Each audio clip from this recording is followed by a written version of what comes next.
Well, thank you for staying with us. And after all the talk, big talk, by the way, as far as the Black Stars are concerned, and we're hoping, rooting for them to go and get the win, how about we talk about our economy, the state of our finances as a country, and whether we can win in that regard. Today is D-Day, and Finance Minister Ken Ofori-Atta is set to present the 2023 budget. But will this be a blessing to Ghana, or that Celtic miracle? Will it restore the brokenness of our economy in the midst of an IMF program? What exactly are your expectations? We'll be hearing from stakeholders as well as far as their expectations are concerned. Well, joining us for that conversation, we have quite the lineup for you. But let's start from the studio with my colleague Isaac Kofi Ajay, who will be breaking down for us some of the data that we have so far. Kofi, good to have you on board. Well, good morning. You're looking sharp as usual. You're looking Ghanaian. Very much so. So let's get into it. What exactly are you going to be presenting to us this morning? Well, so we'll just be looking at the 2022 budget and look at some key highlights from the 2022 budget. Right. What was our, projected revenue versus, expenditure.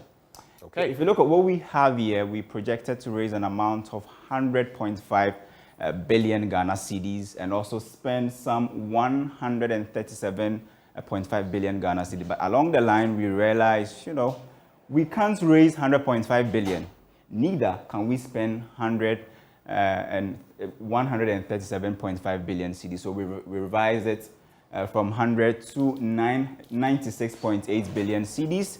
And then also decided to now spend 135.7 billion cedis. So if you look at the first projection that we did, was going to result in a deficit of some 37 billion Ghana cedis.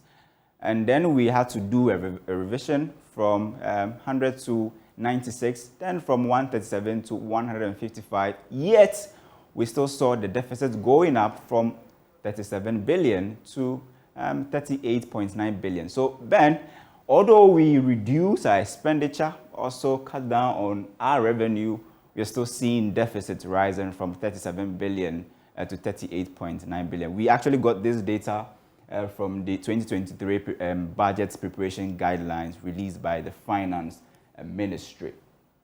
So we've been looking at this. So if you're a government and then you have your expenditure being more than your revenue, how do you, fund your deficits? So two things, is either you go to the domestic market or you resort to the external market as well. If you come to the domestic market, there's so many methods that you can use. You can use a drawdown from GOG's deposits with, the Bank of Ghana.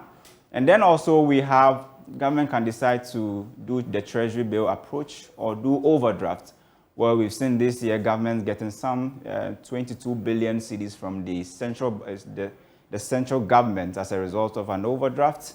But in the international fund market, to be precise, we have the Eurobond market. It's either we go for an IMF program or we use syndicated loans. So this year, we missed Eurobond markets. In fact, we were hoping to get some $3 billion from the Eurobond market for us to be able to, cushion our budget and also give us some relief in terms of foreign liquidity. We're still in talks with the IMF to help us get also $3 billion to help us save our economy. We've done, some syndicated loan agreements. We've done the cocoa syndicated loan. We've been able to get some loans from Afri-Exim Bank, and then also some loans that we got from elsewhere this year. But if you miss all of this, then you have to go to your, domestic economy. So if you have your expenditure being more than your income, one way you can close the deficit gap is to make sure you raise more revenue.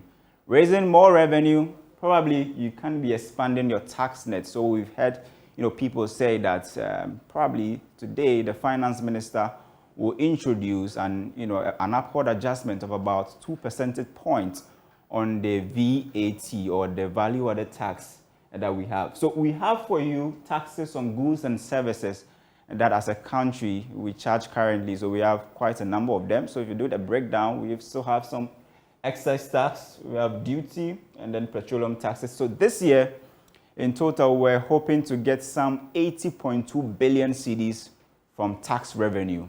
And that's about 82% of the total projected revenue for this year. And as you can see, majority is supposed to come from taxes. If you look at taxes on goods and services alone, about 36 billion Ghana cedis. And among them, the biggest component is the VAT, which this year government is projecting will rake in some 14.5 billion Ghana cedis as far as VAT is concerned. We also have some monies coming from Get Fund. There's e-levy, which is not doing so well. We'll be talking about its performance since the year began. So this is the e-levy. The first or the initial projection was 6.96 billion Ghana cedis. Then we revised it downwards to 4.5 billion.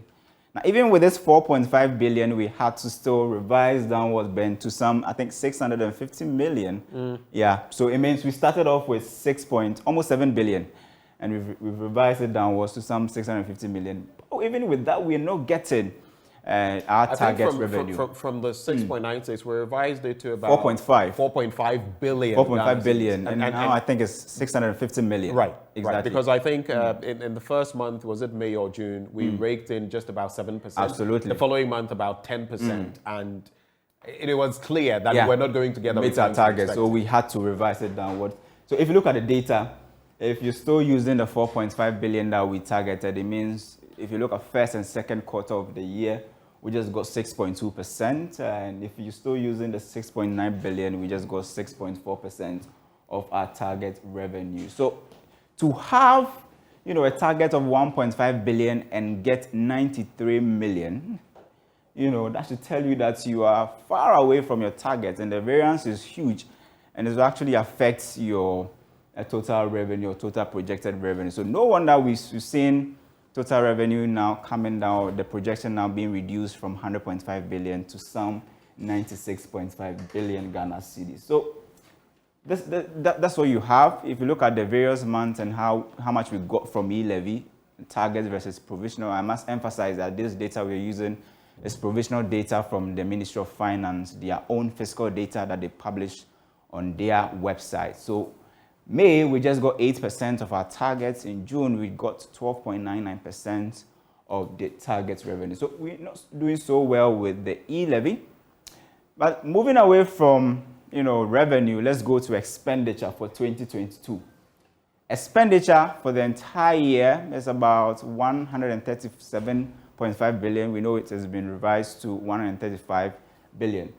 But look at we have two line items that will take a chunk of the entire revenue that we'll rake in this year. So if you look at compensation of employees, it's about 35.8 billion. There's also interest payments around 37.5 billion. If you add these two, it's taking a big chunk of the cake that we have. So if you do a subtraction, or if you take away how much you are paying as interest, and then also paying out to workers as compensation of wages and salaries, then as a country, we'll just be left with some, 23.5 billion cedis to expend on other items. We ask, is this enough? So possibly the only way out is probably to go out to borrow, which we've been shut out of the Eurobond market, and we're hoping to get an IMF program or a staff agreement before the year ends. But then we also have some data from KPMG. They've been doing their budget survey, and then we have some findings for you. So if you look at the KPMG pre-budget survey, they asked respondents very simple questions. So they were asked, are there too many taxes and yet little to show for these taxes collected? So you can see the results on your screens. Let me take the bigger one, which is 88.6% of the respondents indicated that the government takes too many taxes, and yet there's little to show for these taxes. We've been talking about the Saglame housing, project, which government had to borrow an amount of $200 million to start the project. We know as of last year they are sunk in some $190 million into the entire project, but we've not seen the outcome of the project. And so we asked, when we borrow and when we take taxes from, the ordinary Ghanaians, do we really do what we intend to do with such monies? Respondents have spoken. So on e-levy, they were asked, amidst the economic hardship faced by most people ahead of the 2023 budget, respondents, do you expect government to review the following fiscal policies? And so you have 51.4% saying that of the respondent indicated that the e-levy or the electronic levy should be reviewed. Revision will mean a lot, probably will mean bringing down the rates from the 1.5 to some maybe less than 1.5%. Then we also have 18.6% of the respondents indicating or they feel that the petroleum levies should be reviewed. So if you look at, as a consumer, if you buy petrol and you look at the number of taxes on petrol, it's about 12 of them. And in total, you're paying around, 3 cedis as taxes. Respondents want the taxes to be reviewed.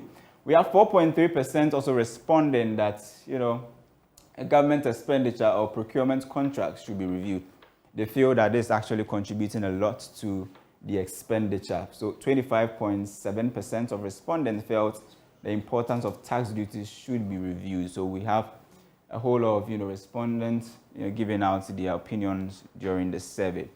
There was also some question on the IMF program, the 3 billion IMF program that government is actually expecting this year. Respondents were asked questions about it. So 14% of them they say that they expect the IMF program to anchor debt sustainability. We are still unsure if there's going to be haircuts, if there's going to be debt restructuring, but we know that could be a condition for us to get the IMF program. There's a template from Zambia.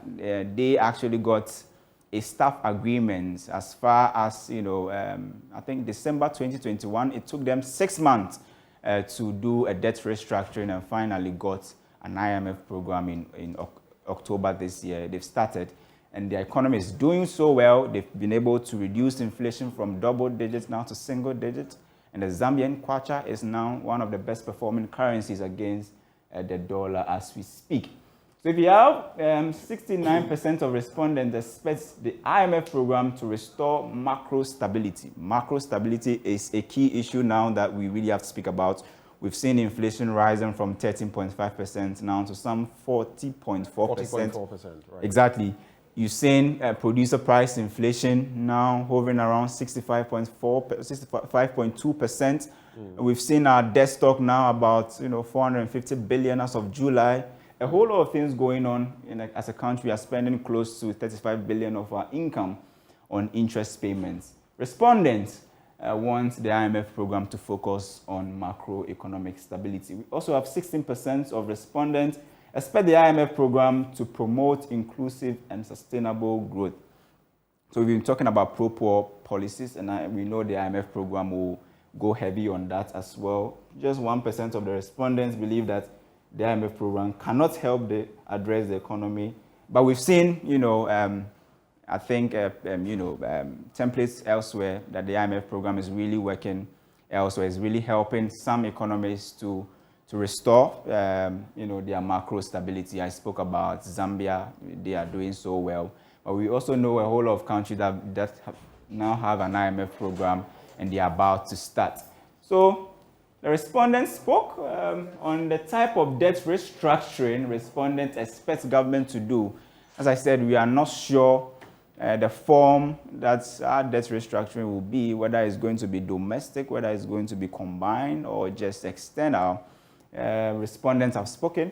We have just some 64.3% believing that they feel government should consider both domestic and external debt restructuring.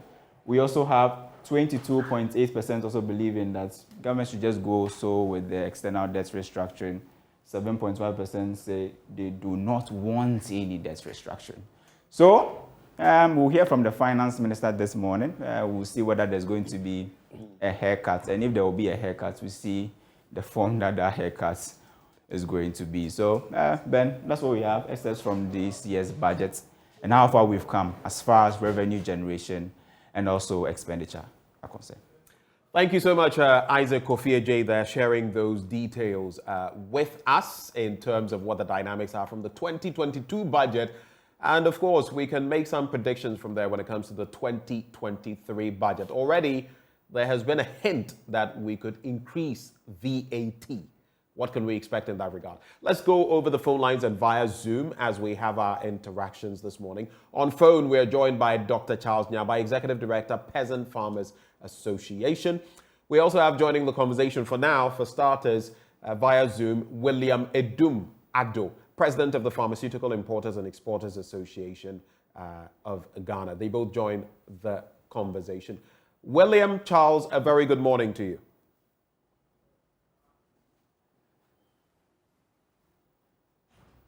If you can hear me, gentlemen. Charles Nyaba, William Edum Ado. A very good morning to you both. Good morning. I can hear you, brother. And let me say good morning to your colleagues and the listeners. Great. Thank you so much for joining the conversation. Let's start with your initial thoughts so far about how far we have come and what the expectations are ahead of the budget reading today. Maybe we'll start from the standpoint of the person delivering the budget. I'll start with you, William, before we get into other pertinent matters. How do you feel about Ken Ofori-Atta with everything that has happened at delivering the budget statement for 2023? What is your take on that briefly?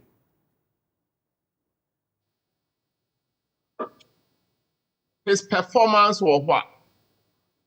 Well, you can talk about his performance. You can talk about what people have said about his not being the person to do this or conduct this exercise today, even majority MPs and all of that. But he is set to do that. What is your quick take on that, even as we get to the budget? Yes, good morning again, and good morning to your cherished viewers and listeners. Right.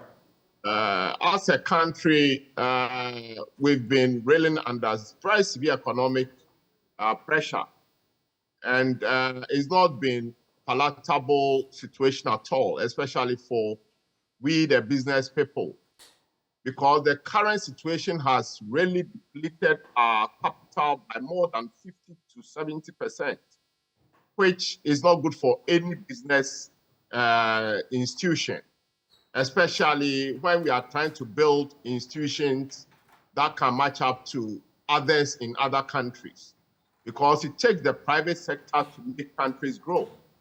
So in situations like this, as we are not happy, it tells you that those in charge of the finance situation in the country, personally, I'll say hasn't delivered as I expected them to do.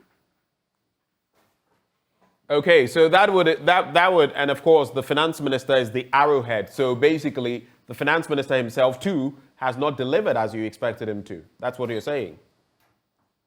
Definitely, once you are the boss, you are the first person to take the blame when things go wrong. So it ends at his doorstep, yes.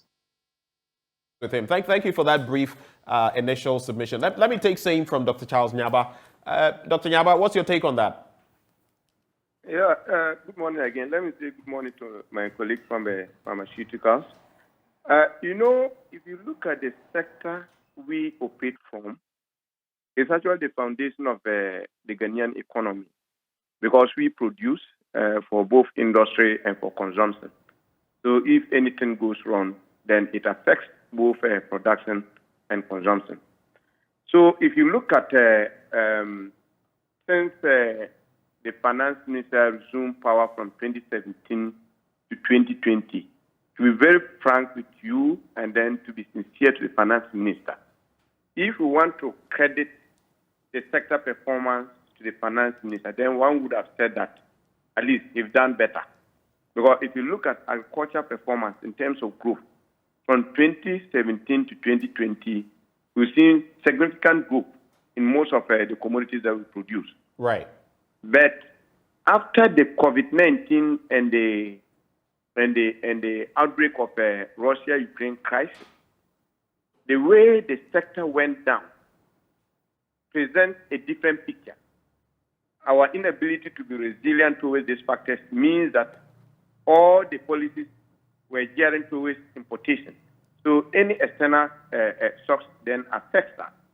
Now, one of the areas that I think he started very well, that we're happy, and for unknown reasons, he took a different position. Has to do with the Ministry of Food and Agriculture contracting people to supply fertilizer and seed. So from 2017 to 2019, those who supplied those inputs were paid. 2020, 2021, 2022, those who supply seeds, those who supply fertilizer on the planting for food and jobs. Our engagement with the Minister of Food and Agriculture, everything was done for the Minister of Finance to pay, and he failed to pay. And that was what affected fertilizer delivery and seed supply for the sector. Now, when that happened, most farmers who were dependent on the PFJ fertilizer couldn't get it. Seed suppliers who were also have already supplied and they are waiting payment. As we speak, those who supply seed on the PFJ haven't been paid yet. So in 2020, 2021, most of them actually failed to supply these inputs. And that has affected farmers' uptake of this input, which also reflected in the yield level. So now you can see that since agriculture sector failed to actually perform, it has played a significant role on the inflation. So all other food commodities, from the community level, district level, regional level to national level, have seen significant drop in supply, which also puts the price high.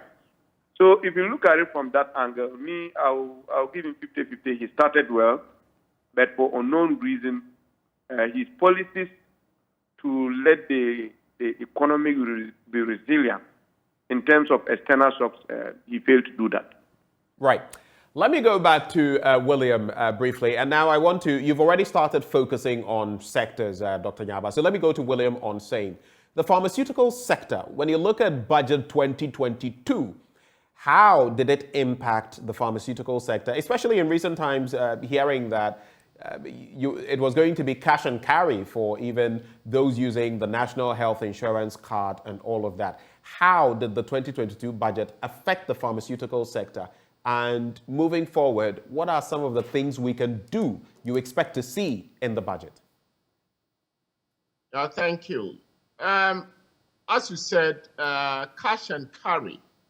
The pharmaceutical importers and wholesalers, we only advocated for early payment of those who've credited government institutions, because there are people who are indebted for over the past 2 or 3 years, some going back as far as about 4 or 5 years, with different governmental institutions and also with some of the private institutions. That's why we came out to say that we can no longer handle such situations because it's collapsing our businesses. So it was a caution and a decision that we had to take to protect our businesses. And that called for some meetings to be had between our association and some other associations that were affected. And we've tried to draw a fine line where we can all survive in a very mutually beneficial way. The 2022 budget. So, the CD dollar issue became a problem. We were all doing fine because prices of some of the products internationally hasn't really changed. It is because of the CD, depreciation of the CD has resulted in the increase of those items. Because as we speak, you need more than 100% of the amount of money for the same item even before you import it. So it's really affecting prices of medicines, which we are not happy about. It's not only medicines. Almost every item on the market has even doubled. However, you realize that some of the medicines, the prices haven't doubled yet, though it's higher than when we started the year, which as importers and wholesalers, we are not happy about, because it affects the compliance and it affects the disease situation of patients. If the nation is sick, it's going to affect productivity. So we are not happy about the situation, and we hope that things are restored in the earliest possible time, because complications of non-compliance is always high, and it's going to put more pressure on the NHIS for it to run, because no matter what, you are supposed to provide the medicines for the patients, and those buying out of pocket too have to pay higher bills for their medicine. Right. Currently, some are not even able to buy the full cost for the month. And once you start buying it in bits, then it becomes a compliance issue, because it makes non-compliance very high. And so on that trajectory, what then do you think can be done for the pharmaceutical entities or industry in budget 2023? What do you feel can be done realistically? And maybe even before you get to that, so the first phase of the question, I'd like you to look at this. It has been said that we should go the way of import substitution. And in recent times, there's no clear directive on that, but there is implementation from what we hear that some of the goods that we can produce here, foreign exchange for traders to go and get them is being cut off by the central bank. Have your members been affected in any way as far as that is concerned? Yours is a crucial area. It is not stated in there, but are you feeling the pinch of that in any way? Currently, because medicines are essential commodities, currently we are not getting a lot of negative feedback when it comes to forex from the banks to pay our imports.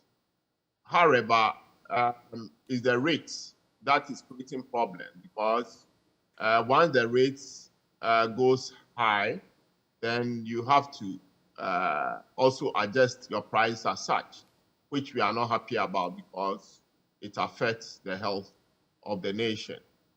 With the imports, currently a lot of manufacturing facilities are coming up. And I also want to state that when it comes to imports, it's not only Ghana that we do imports.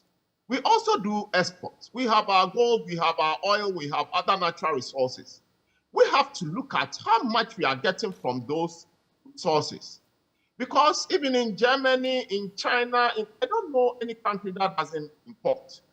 But you ensure that the balance between the export and the import is set appropriately.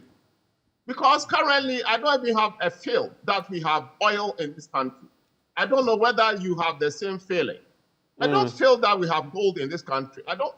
So I ask myself, but for all these items, what would have happened to us? So we have to maximize what we have to ensure that the import becomes just a drop in the ocean. And I know that if you're able to do that, the issue of financing shouldn't be an issue. Because in the midst of plenty, we are still struggling to raise money, which at times, as a business person, beats my mind and the minds of other colleagues as well. So yes, we'll continue to import, but we should ensure that we maximize our export. Because currently, a lot of us are going into manufacturing. The importers, some are going to manufacturing. And if you look at how this depreciation has offset some of the projections that we made, it will surprise you, because a machine costing $10, that would have paid, let's say, 60 Ghana or so, beginning of the year. Now you have to go and pay 150 Ghana. And how do you raise that difference of about 90 cedis?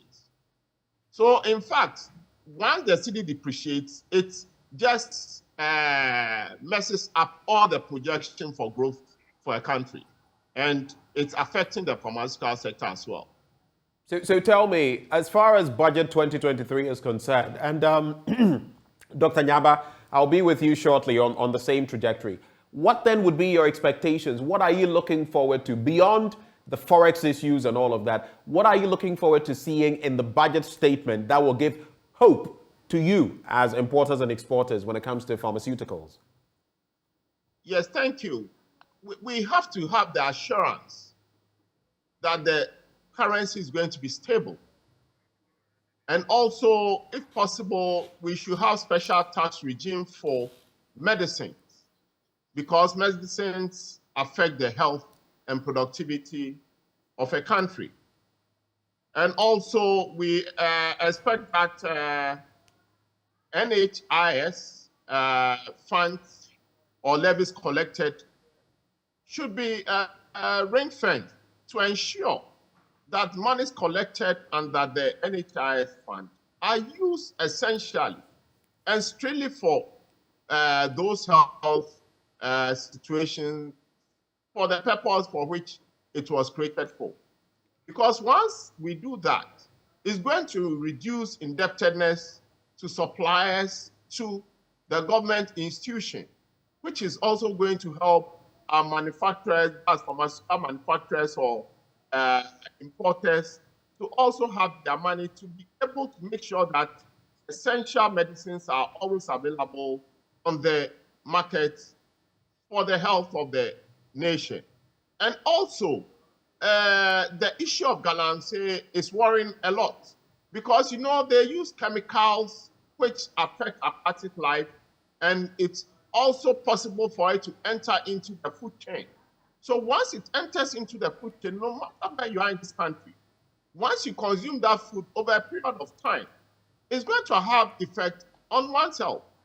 And once it has effect on one's health, it's going to create a serious problem for our health budget, which we are currently even trying to find money to manage as we want it to be. Right. So we have to look at all those things to ensure that we don't create unnecessary health issues that is going to mess up our whole health plan that we have for the whole country as well. Hold for me, William. Let me bring in Dr. Nyaba. And it's interesting, Dr. Nyaba, I'm sure you have reactions from the agri-sector, but how do you react to this?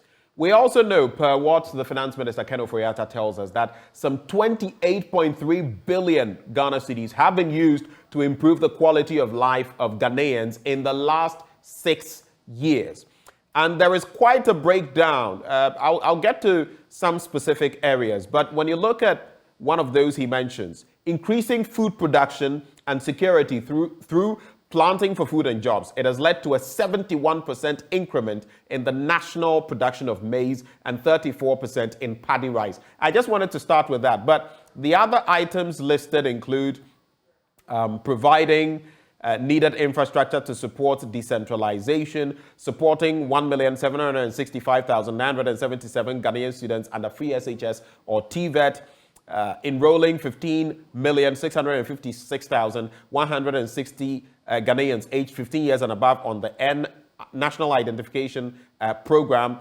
There's also promoting the railway network development, supporting ongoing construction of fishing harbors to service coastal communities like Axim, Dixcove, Mori, Mumford, Winneba, Senyabreku, Gomuafete, Tishi, and Jamestown. It goes on and on. It talks about LEAP. It talks about school feeding. It talks about food production. It talks about investing in retooling the security sector and recruiting over 200,000 Ghanaians into crucial services such as education, health, security, and local government. When you look at what has been spent, and then you look at the impact of these, especially focusing on planting for food and jobs and what the other things the minister says, have we got value for money? Thank you. You know, when I started, I tried to break his regime into two. When he took over power and the things he has done, and then when we were hit by external factors, the impact. So if you look at, in terms of the impact due to external factors and the amount of investment that went into the sector, it really casts doubt on the impact of those investments that happened. Now, one, I want to agree with my colleague that the first point that we'll be looking up to has to do with what measures are we putting in place to ensure that the currency is stabilized. What measures are we putting in place to ensure that oil prices are either stabilized or come down? These two factors play significant role in the food production sector. And there's a clear link between agriculture and health. Okay? Now, to come to your point, if you look at the amount of money that is invested in the planting for food and jobs, the greater percentage goes to pay fertilizer suppliers, and then to minimum percentage going to support a seed. There are instances as part of government-owned plastic program where money was put for the construction of one district, one warehouse, for construction of one village, one dam. I agree that some of the initiatives were good, but some, it is very difficult as a practitioner in the sector to say there was value for money. Because when you take money that went into one village, one dam, about 80% of the dams that were constructed couldn't actually meet the purpose for which they were constructed. One district, one warehouse, we have the same issue. Most of the warehouses are incomplete. And even the places that they were located have not been that useful to the farmers. Now, per the President's own promise in 2019, that there was going to be increase in investment in the agriculture sector, especially rice, to ensure that by 2023, Ghana is self-sustainable in rice production. You go to the rice growing areas today, most farmers have done all what they can do to produce. It's time for harvesting, and they cannot get access to combines to harvest. So if care is not taken, we are going to lose about 50% of what is produced through post-harvest losses. We were expecting the kind of investment that the minister said is going to the agriculture sector to address three key areas. Mechanization, that we have provided combined harvesters for people who produce rice to be able to harvest, maize to be able to harvest. Today, almost the poultry industry is collapsed because they could not get maize to feed their birds. Simply because cost of maize is gone up, and it's gone up because farmers could not actually afford the cost of mechanization services. Farmers could not afford the cost of fertilizer. Farmers could not afford the cost of other agrochemicals. Now, you also come to our own production as smallholder farmers who produce different commodities to feed the market. You realize that this year the supply is gone down significantly. Okay? And the supply is gone down because when the year started, because of high cost of all inputs as a result of an increase in fuel prices and depreciation of the currency, most of the inputs that we bring in, even though the prices at the external market might be stable, but once it gets to Ghana, because our cedi is depreciated, we have to buy at a very high cost. So most farmers could not actually afford. So they couldn't produce. Even those who produce could not actually get these inputs to apply in their right proportion to be able to get a yield. And that has played a significant role in the recent inflation that food inflation that we are experiencing. So for us, we think the minister, on one way, did well in 2017 to 2019, but from 2020 to 2022, his performance in the agriculture sector has not been something that has helped the nation. Okay, so that point has been made. For the sake of time, I'd just like to find out from you, what then, in some 30 seconds, are your expectations ahead of the budget reading for 2023? So as we said, the first point we expect to see is that all taxes on petroleum products will be removed. We are looking at three major areas to receive investment from the Minister of Finance. Irrigation infrastructure, because these days, apart from the external factors, the climate change has caused the rainfalls to be unreliable, and most farmers are losing their produce due to lack of rain. We are also expecting proper investment in mechanization services, because today no youth want to go and use hoe and cutlasses. The cost of tractors and other machinery for farming has gone so high that without subsidy, farmers are going to find very difficulty in actually procuring them. Right. Finally, we are also looking at investing in irrigation infrastructure, because the Polgo multipurpose dam, for instance, is serving a lot of purposes. But since 2019, that it appears in the Minister of Finance budget, no money was allocated, and that project is still stands still. Lastly, inputs, cost of fertilizer, agrochemicals, if nothing is done, to it, it's going to be very difficult for farmers to produce and sell at a price that is sustainable. So we are looking at investment in irrigation infrastructure, because the Polgo multipurpose dam, for instance, is serving a lot of purposes. But since 2019, that it appears in the Minister of Finance budget, no money was allocated, and that project is still stands still. Lastly, inputs, cost of fertilizer, agrochemicals, if nothing is done to it, it's going to be very difficult for farmers to produce and sell at a price that will stabilize the inflation. Right. So we expect to actually see investment in these areas. Thank you so much, Dr. Charles Nyaba, Executive Director for the Peasant Farmers Association of Ghana. We also had William Edum Addo of the Pharmaceutical Importers and Exporters Association of Ghana. Gentlemen, thank you so much for having joined the conversation. Let me now bring in, representing the Ghana National Chamber of Commerce and Industry, Mark Bedu Abuaje. He is Chief Executive of that group. Mark, a very good morning to you. Good morning to you, Bernard, and Benjamin. Good morning to your viewers as well. Great. I mean, the last time we had a conversation, you had some pretty telling remarks to make. I'm just looking at a story concerning the Ghana Stock Exchange recording a 224% dip in volumes traded for just last week. Now, I'd like to find out from you, what has the space been like for you in commerce, in industry, and what would be your expectations ahead of the budget for 2023 to make the system better for you? Well, I heard about our expectation, but the first one, making reference to the stock exchange, I didn't get it clearly. So last week, there was a dip in terms of the Ghana Stock Exchange, recording 224% of a decline in volumes traded. I'm only trying to tie that in because you also fall into that space. Okay. So basically, for us, what we are expecting is that there should be some stability in the macroeconomic environment and certainty. Okay. Businesses operate in certain environments, and that environment will determine whether they will make profit or break even or run at a loss. But what we are experiencing this year clearly shows that the environment has deteriorated over the period, and the figures are there and clear for all of us to see. You can't operate in an environment where you have inflation hitting the 40s. With interest rates at that level, policy rate up, producer price index is 65%. So we want to see a clear way of reversing this unfortunate situation and bringing inflation and all those things down, because they all go into the cost of production.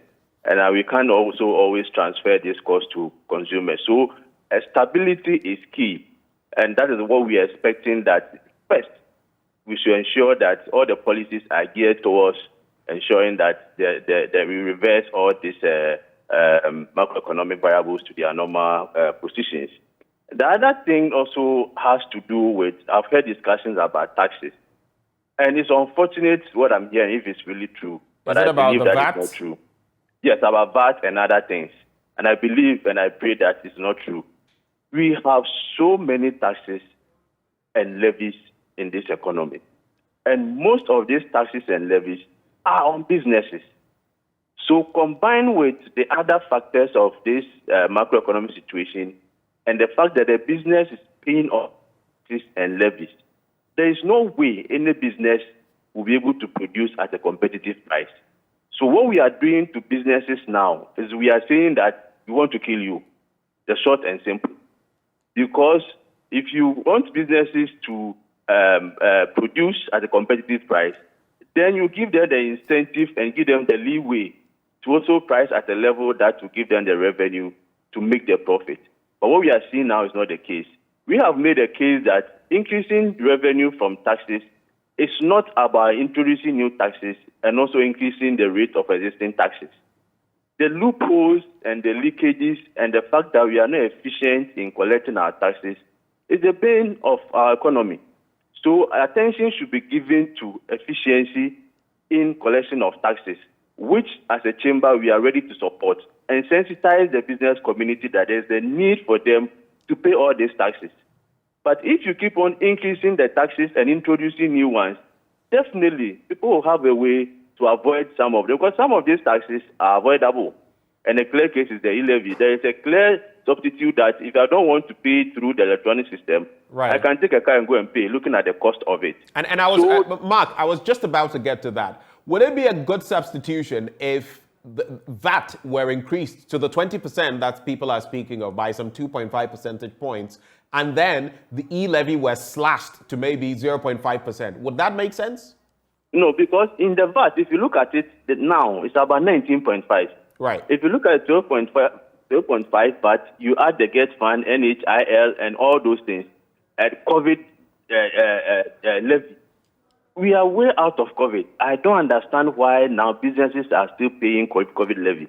If you add all these things, you are getting to the 19.5, and you are going to add another 2% or 2.5. It's around the 21, 22. What are we doing to businesses? So for taxes, I think that they should take a second look at all the decisions that are coming out. I don't know who really is advising them, but it's not a good advice that we also have to look at. We also have to look at the fiscal consolidation aspect of it, expenditure bit of it.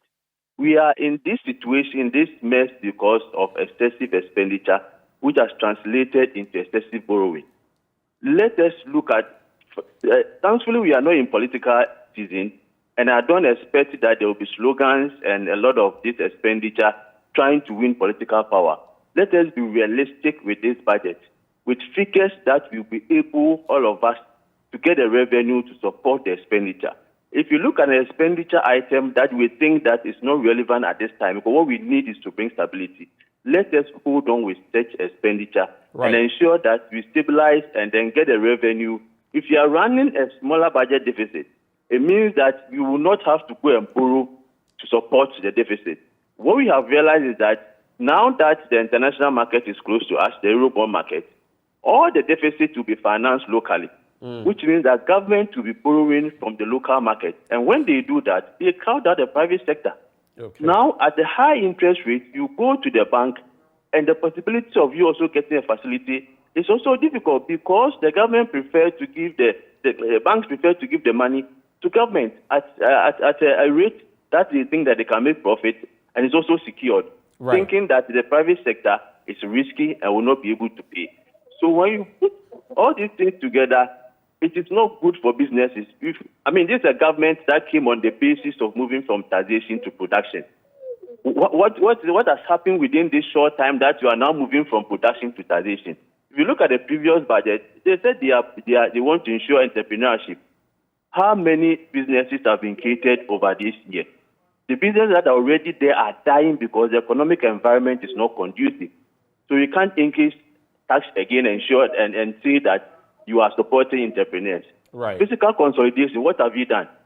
Excessive borrowing, excessive expenditure, less revenue because of inefficiency in collection. Right. And then job creation. Who is creating the job? It's the private sector. In fact, private sector employs about 94% of the total labor force that we have. We want to create a job, but the businesses that will expand and absorb this unemployed youth are the businesses that we are finding a way to make them unprofitable and also collapse them. So this budget, for me, is a very crucial budget. It's a budget that should set the recovery for economic stability and also to consolidate the fiscal front. Right. So we are looking up and we are very expectant that it will be a budget that will at least give relief to businesses and the people of Ghana. We also would want to see a clear way of how so maybe your very final point, Mark, that one you're making. Fine. A clear of how they are going to change the structure of the economy. Right. It is very important for us, and as a business community, we are ready to support the government in ensuring that we export more and import less. Okay. Mark, we're very grateful. We'll have more time to converse on this much later, but Mark Bedu-Aboagye is Chief Executive Officer of the Ghana Chamber of Commerce and Industry. But how about on the flip side? So we're going to the Ashanti region, Kumasi to be specific, to gauge the mood of people there ahead of the delivery of Budget 2023.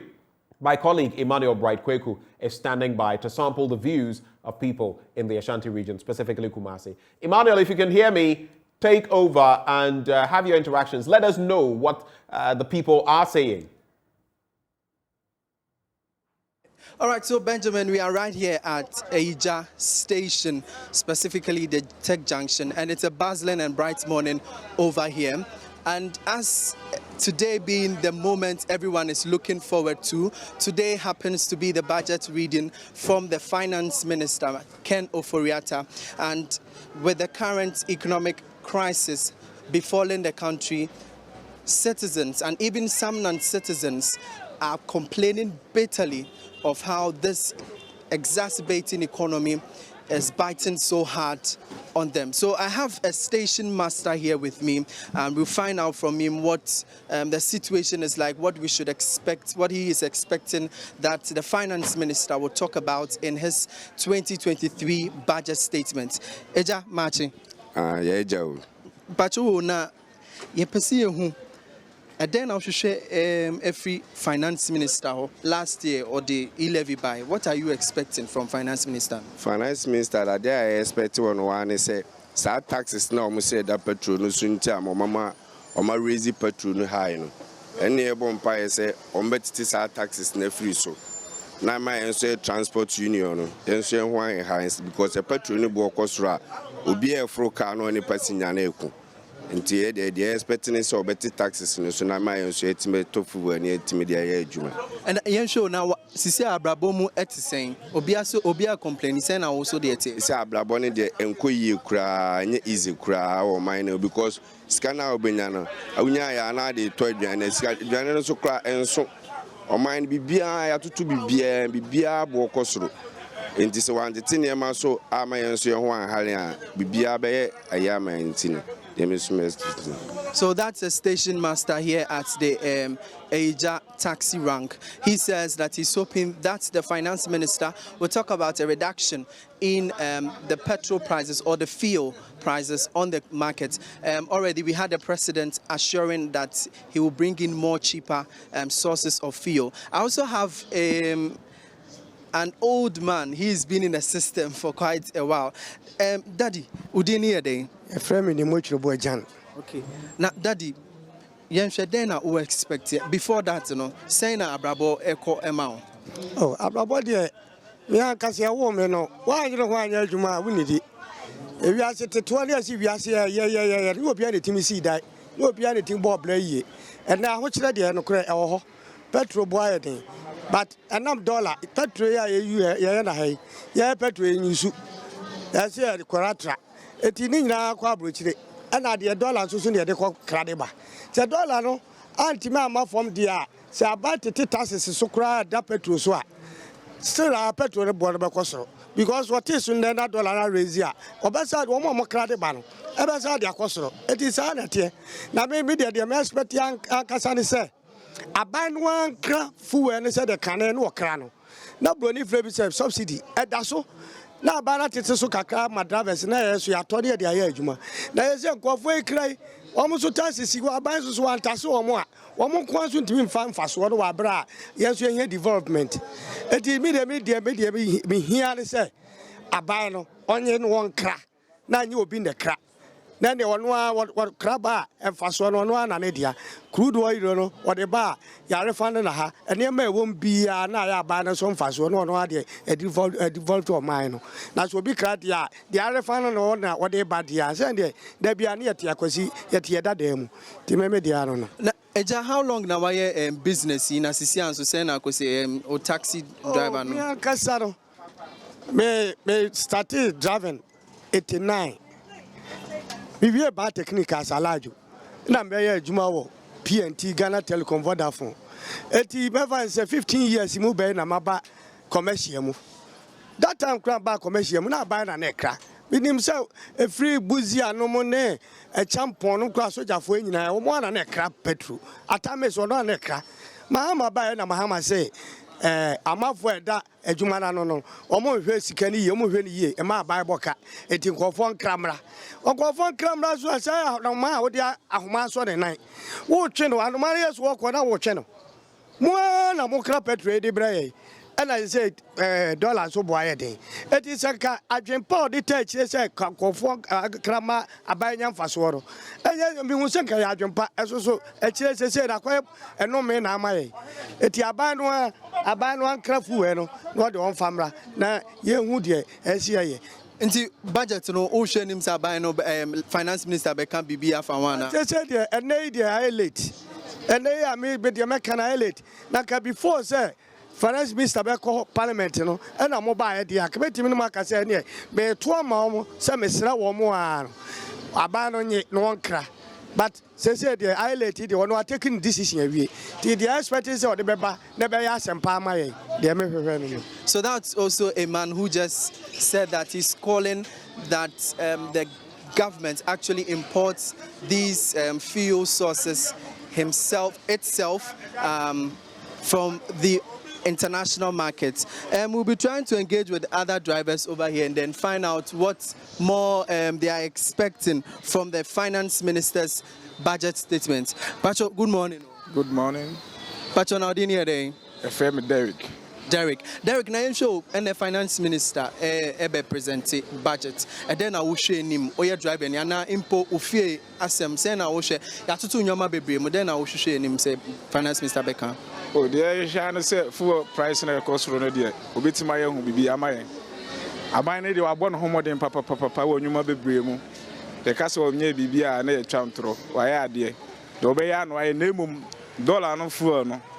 Ana ama oman no etimi ayede ayesa na me de kakra me kan senka mpanyimfo no betimi anka se omo tonton dollar wa bonten no omunyina aka ho bi na amasa problem ni nyina ayede aba ti ko hono mo ntu omo na nsiso na june die ne kata hye bi a wo sumasi bi a fa dollar no ho no aban ni ntimi ntu ne na ayede nsiso na enema ntimi enkofo maye na aban ni de do be ya no waye no ti yesresenka ende yebeti asem da nanka yebeti ne se yefu asem no so yede ekofa ama passengers no entokwa nko a da bia ntokwa ntino kakra yebeti mi aka. So that's also Derek who says the government has actually done well in improving the statistics or the status of the Ghanaian citizen, but he is hoping that the government would actually reduce these taxes on fuel so that the prices of transportation will be reduced and they do not have a scuffle between themselves and even their passengers. So here in Kumasi, that is what most people are calling for. They say the fuel is what is actually running the economy. So if the government can actually do something about it, reduce the prices, the taxes on these fuel sources, then hopefully everything will be stabilized. The economy will be stabilized. So over to you, Benjamin, in the studios from here at Tech Junction. And that is my colleague Emmanuel Bright-Kweku at the Tech Junction, sampling some views of ordinary Ghanaians ahead of Budget 2023. We'll be sampling your views as well in the next few minutes as I'm joined by Mapito Sibidi and Bernice Abubedo Lanta. But after the break, we shall first have an interaction with the AIDS Commission as we engage Dr. Fred Nana Poku. He'll be telling us about what they've been up to as far as the HIV awareness and prevention are concerned. That right after the break.